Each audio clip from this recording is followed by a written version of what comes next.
주님의 평안을 전합니다. 오늘의 말씀은 시편 105편입니다. 4절 말씀입니다. 여호와와 그의 능력을 구할지어다. 그의 얼굴을 항상 구할지어다. 하나님의 얼굴을 보는 것이 가능한 일일까요? 하나님은 영이시기 때문에 사람처럼 얼굴을 갖고 계시지 않습니다. 그런데 성경은 하나님의 얼굴을 구하라고 말씀합니다. 보이지도 않는 하나님의 얼굴을 무슨 수로 구할 수 있을까요? 이 말은 은유적인 표현으로서 하나님의 임재를 사모하라는 뜻입니다. 구약 성경은 하나님의 임재를 설명할 때 얼굴이라는 단어를 즐겨 사용합니다. 예를 들어 하나님께서 자신의 얼굴을 향하신다고 할 때는 하나님의 은혜가 함께 한다라는 뜻입니다. 반면에 하나님께서 자신의 얼굴을 숨기신다고 할 때는 하나님의 진노가 임했다라는 뜻입니다. 성경에서 하나님의 얼굴을 구한 대표적인 사람이 모세입니다.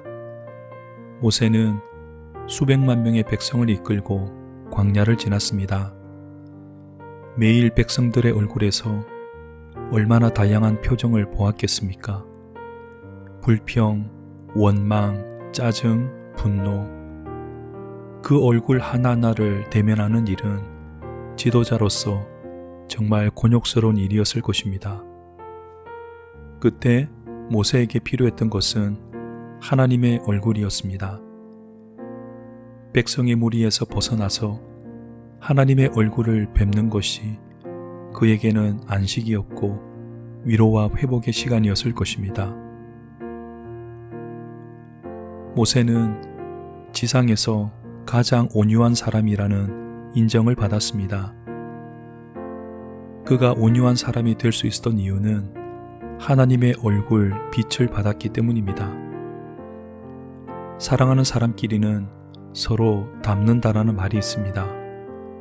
마찬가지로 하나님의 얼굴을 대면하면 하나님의 마음과 성품을 닮아가게 마련입니다.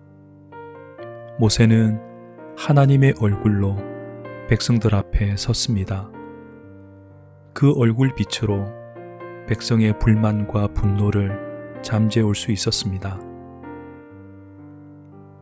우리가 하나님의 얼굴을 구해야 하는 이유는 하나님의 얼굴로 살기 위해서입니다. 링컨의 말입니다. 태어날 때의 얼굴은 부모가 만들었지만 그 다음부터는 자신이 얼굴을 만들어 가야 한다. 신앙의 얼굴도 만들어 가야 합니다. 날마다 하나님의 얼굴을 대면하면 하나님의 표정을 닮을 것이고 날마다 하나님의 말씀을 묵상하면 하나님의 생각을 닮을 것입니다. 나는 지금 어떤 얼굴로 살아가고 있습니까? 나의 얼굴에서 하나님이 보여지길 간절히 기도합니다. 자비의 주님, 주님의 얼굴을 구할 때 주님을 닮아가게 하옵소서. 그래서 주님의 얼굴로 살아갈 때 누군가에게 주님의 사랑과 자비를 전하게 하옵소서. 우리 주님, 예수님의 이름으로 기도합니다. 아멘.